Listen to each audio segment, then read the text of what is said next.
세상이 흔들리고 있습니다. 전쟁과 테러로, 또 정치 불안과 경제 침체로, 또 기후 변화와 화재로 인해서 지구촌 곳곳에서 많은 사람들이 불안을 느끼고 있습니다. 세상이 흔들릴수록 사람들은 흔들리지 않는 나라를 갈망하게 됩니다. 오늘 본문에서 히브리서 기자는 우리가 흔들리지 않는 나라를 받았다라고 이야기하고 있습니다. 여기서 흔들리지 않는 나라가 무엇일까요? 우리가 오늘 함께 살펴보며 은혜를 나누고자 합니다. 지난주 우리는 히브리서 11장, 유명한 장이죠. 거기에 나오는 믿음의 사람들에 대해서 살펴보았습니다. 노아는 홍수 심판에 대한 경고를 받고 120년 동안 배 하나만을 만들었죠. 그것은 그가 흔들리지 않는 나라를 보았기 때문입니다. 아브라함은 하나님의 부르심을 받고 비록 갈 바를 알지는 못했지만 본토, 친척, 아비의 집을 떠나는 그러한 결단을 했습니다. 그 역시 흔들리지 않는 나라를 그 마음에 품었기 때문입니다. 히브리서 기자는 이후에도 이름이 없는 여러 믿음의 사람들을 계속 소개합니다. 잠깐 그 구절들을 보면 35절 이하 읽겠습니다. 또 어떤 이들은 더 좋은 부활을 얻고자 하여 심한 고문을 받되 구차히 풀려나기를 원하지 아니하였으며, 또 어떤 이들은 조롱과 채찍질 뿐 아니라 결박과 옥에 갇히는 시련도 받았으며, 돌로 치는 것과 톱으로 켜는 것과 시험과 칼로 죽임을 당하고 양과 염소의 가죽을 입고 유리하여 궁핍과 환난과 학대를 받았으니 이런 사람은 세상이 감당하지 못하느니라. 그들이 광야와 산과 동굴과 토굴에 유리하였느니라. 믿음의 사람이라고 해서 고통에서 면제되는 것은 아닙니다. 오히려 그가 갖고 있는 믿음 때문에 더 큰 고난을 경험하기도 합니다. 그러나 믿음의 사람들은 고난과 핍박과 또 순교의 그러한 위협 앞에서도 타협하지 않았습니다. 그 이유가 뭘까요?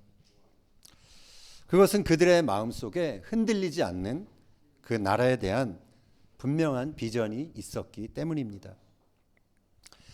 38절에 이런 사람은 세상이 감당하지 못하도다라는 표현은 세상이 그들에게는 그런 아무런 가치가 없었다라는 의미입니다.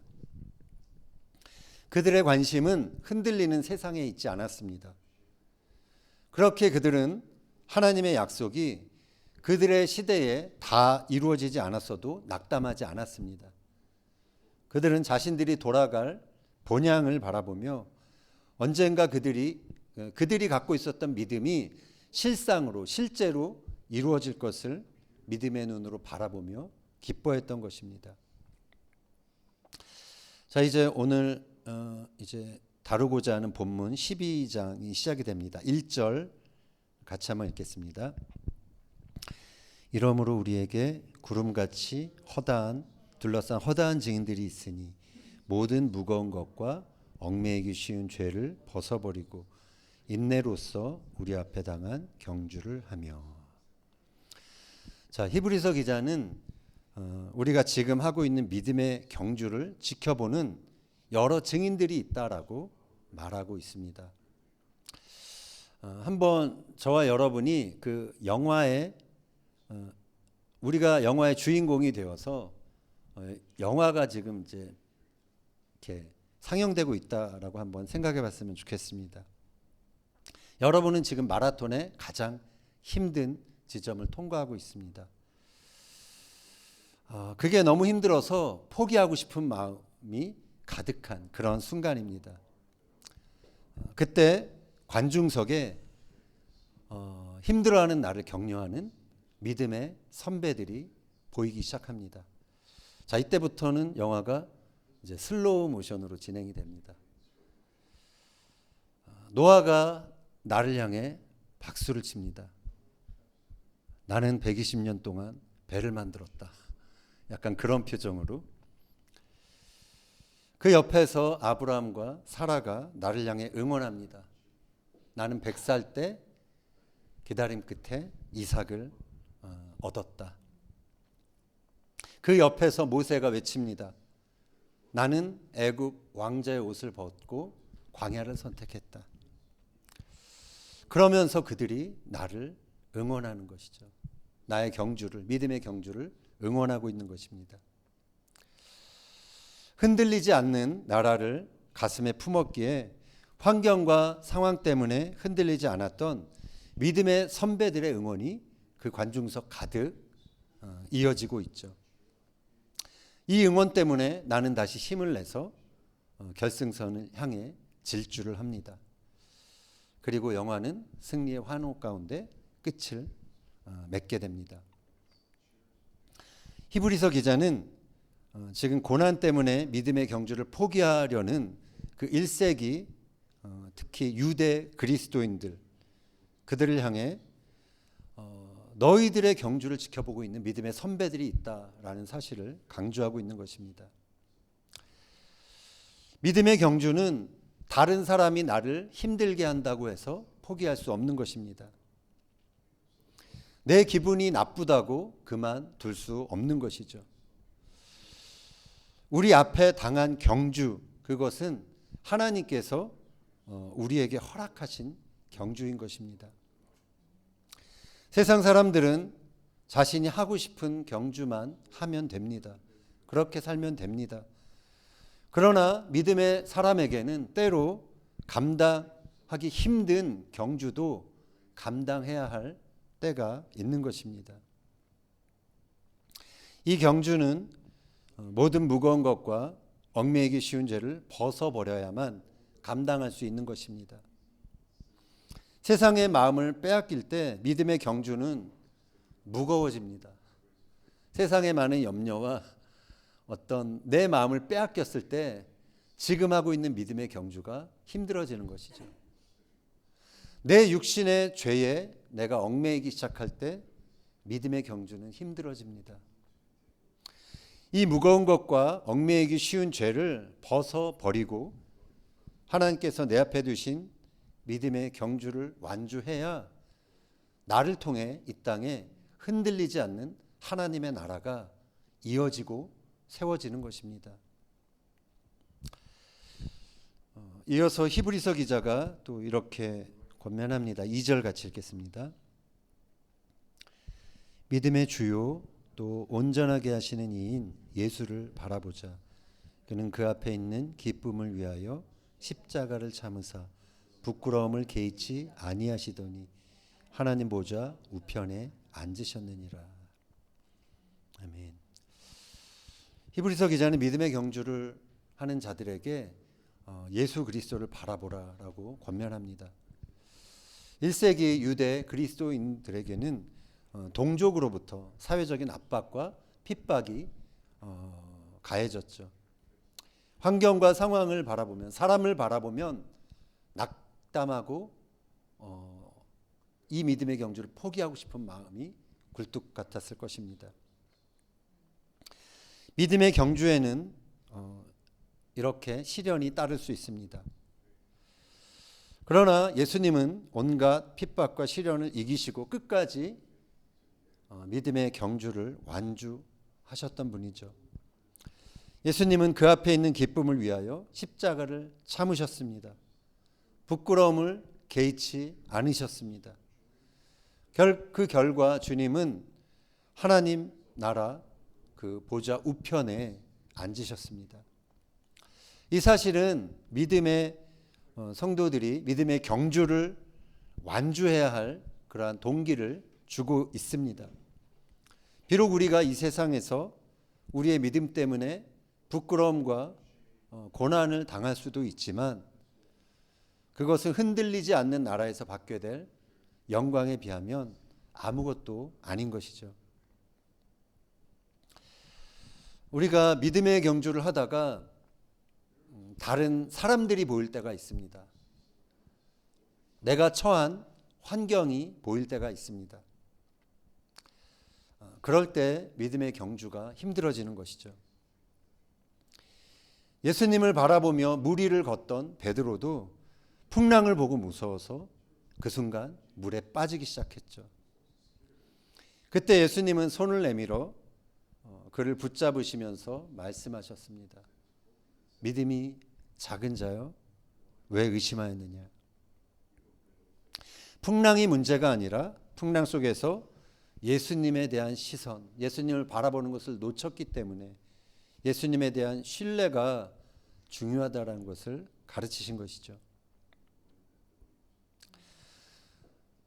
예수님은 이제 십자가 부활 이후에 하늘나라로 가시지만 제자들은 앞으로 지상에 남아 교회를 세우며 거친 풍랑을 헤쳐가야만 했던 사람들이었죠. 예수님은 그들이 거친 풍랑 속에서도 자신에게 시선을 고정하는 믿음의 사람들이 되길 원하셨습니다. 그래서 제자들이 갖고 있었던 모든 잘못된 기대와 그들의 야망, 그들의 의심, 이것은 그 광풍 속에서 흔들려야만 했던 것입니다. 바람과 함께 그들의 생각 속에서 떨어져 나가야만 했습니다. 예수님은 이 제자들을 통해서 이 땅에 흔들리지 않는 하나님의 나라를 세우셔야 했습니다. 그렇기 위해 제자들 안에 있었던 그 세상적인 가치관들을 흔드신 것입니다. 연약한 믿음들을 흔들어 내신 것입니다. 그들은 이제 이 땅에서 진행될 하나님 나라를 위해 광풍도 흔들 수 없는 견고한 믿음이 그들에게 필요했던 것이죠. 3절 읽겠습니다. 너희가 피곤하여 낙심하지 않기 위하여 죄인들이 이같이 자기에게 거역한 일을 참으신 일을 생각하라. 여러분이 지금 신앙의 경주를 하다가 피곤하여 낙심한 마음이 있을 수 있습니다. 그렇다면 예수님이 경험하신 어려움을 생각해야 합니다. 예수님은 우리를 위해 고난의 길을 가셨습니다. 자기에게 거역한 그 모든 일들을 참으셨습니다. 그 결과 우리가 흔들리지 않는 나라를 소유할 수 있게 된 것이죠. 이것이 우리가 인내하며 우리 역시 끝까지 믿음의 경주를 완주해야 하는 이유인 것입니다. 히브리서 기자는 믿음의 성도들이 이르게 된 그 흔들리지 않는 나라의 실체를 이렇게 묘사합니다. 22절이야 읽겠습니다.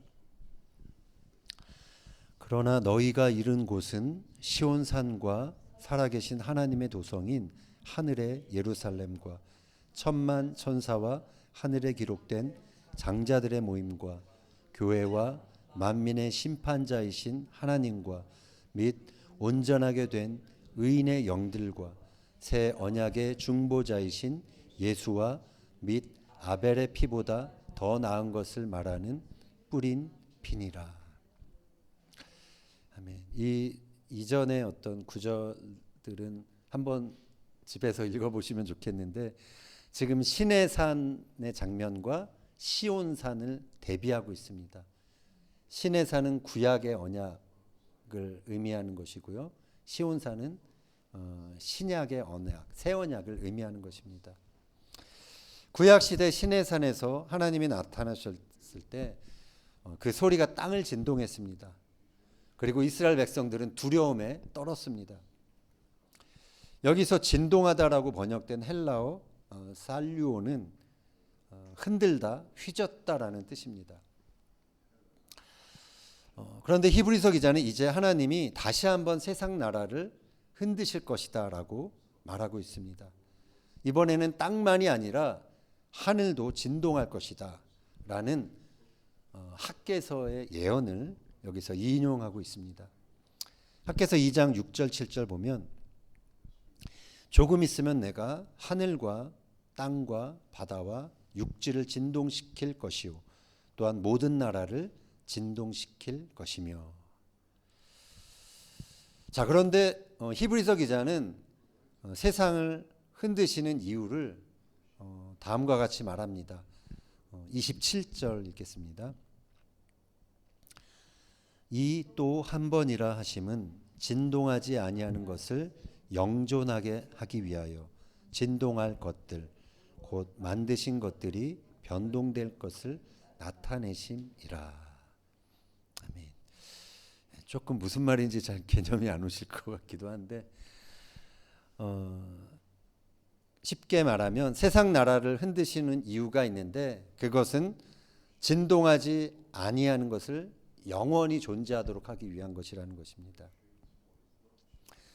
세상 나라가 흔들려야 사람들은 영원히 흔들리지 않는 나라를 바라보고 소망하게 됩니다. 그래서 진동할 것들, 즉 만드신 것들은 흔들려서 변하거나 사라지게 된다라고 성경이 말하고 있는 것입니다. 그렇게 히브리서 기자는 이렇게 결론을 제시합니다. 28절 읽겠습니다. 그러므로 우리가 흔들리지 않는 나라를 받았은즉 은혜를 받자. 이로 말미암아 경건함과 두려움으로 하나님을 기쁘시게 섬길지니. 아멘. 히브리서 기자는 흔들리지 않는 나라를 받은 성도들로서 우리가 이제 은혜를 받는 데 힘쓰자라고 말하고 있습니다. 그것은 경외하는 마음, 그리고 하나님 한 분을 존경하고 두려워하는 마음으로 하나님 앞에 예배하자, 하나님을 섬기자라고 말하고 있는 것입니다. 끝으로 히브리서 기자는 이렇게 말합니다. 29절. 우리 하나님은 소멸하는 불이심이라. 이 소멸하는 불은 오직 진실한 것 하나만 남기고자 하는 하나님의 열정적인 사랑을 표현하는 것입니다. 아가서에서도 비슷한 표현이 있습니다. 아가서 8장 6절 읽겠습니다. 너는 나를 도장같이 마음에 품고 도장같이 팔에 두라. 사랑은 죽음같이 강하고 질투는 스올같이 잔인하며 불길같이 일어나니 그 기세가 여호와의 불과 같으니라. 아멘. 하나님은 사랑하는 자의 마음이 다른 우상에게, 다른 세상에게 빼앗기는 것을 질투하시는 분이십니다. 다른 것을 다 불태워서라도 우리의 마음을 얻기 원하시는 것이 바로 하나님의 열정적인 사랑인 것입니다. 흔들리지 않는 하나님의 나라를 우리가 갈망하기까지 이 세상 나라는 계속해서 흔들릴 것입니다.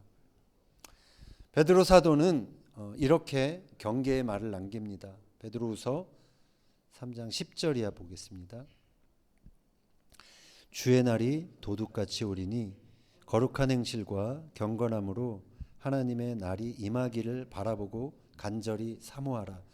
그날에 하늘이 불에 타서 풀어지고 물질이 뜨거운 불에 녹아지려니와 우리는 그의 약속대로 의가 있는 곳인 새 하늘과 새 땅을 바라보도다. 아멘. 이 세상 나라들은 흔들리는 나라라는 사실을 우리는 기억해야 합니다. 이 세상은 불로 소멸되지만 흔들리지 않는 하나님의 나라는 새 하늘과 새 땅으로 믿음의 경주를 마친 자들에게 주어지게 될 것입니다. 그래야 우리는 그날이 오기까지 주를 경외하는 예배자로 살아가야 하는 것입니다. 많은 사람들이 자신을 흔드는 환경이나 사람 때문에 마음을 졸이며 삽니다. 그래서 사람들은 더 안전해 보이는 삶을 동경하고 그래서 더 큰 집에 살거나 더 큰 배에 올라타기를 원합니다. 그러나 큰 배를 탔다고 해서 흔들리지 않는 인생이 없습니다. 더 크게 흔들릴 뿐입니다. 큰 저택들도 한순간에 잿더미로 바뀔 수 있다는 것을 요즘 뉴스를 통해서 우리는 보고 있습니다. 사탄과 세상은 계속해서 믿음의 경주를 감당하는 우리를 흔들려 할 것입니다. 그러나 하나님은 우리가 영원한 것, 흔들리지 않는 나라를 소망하는 사람들로, 믿음의 사람들로 일어나기를 원하십니다. 믿음의 경주가 힘들 수 있습니다. 아니, 힘든 것이죠. 피곤하고 그래서 종종 낙담하는 일이 일어날 수 있습니다. 그러나 우리는 우리 앞에 놓인 그 믿음의 경주를 포기해서는 안 됩니다. 우리가 끝까지 완주해야 흔들리지 않는 나라에 이를 수 있게 되기 때문입니다. 지금 여러분이 하고 있는 믿음의 경주가 무엇입니까? 바라기는 인내로 그 경주를 감당하며 흔들리지 않는 나라를 이 땅에 세워가고 그래서 하나님께 영광 돌리는 저와 여러분의 삶이 되기를 예수님의 이름으로 축원합니다.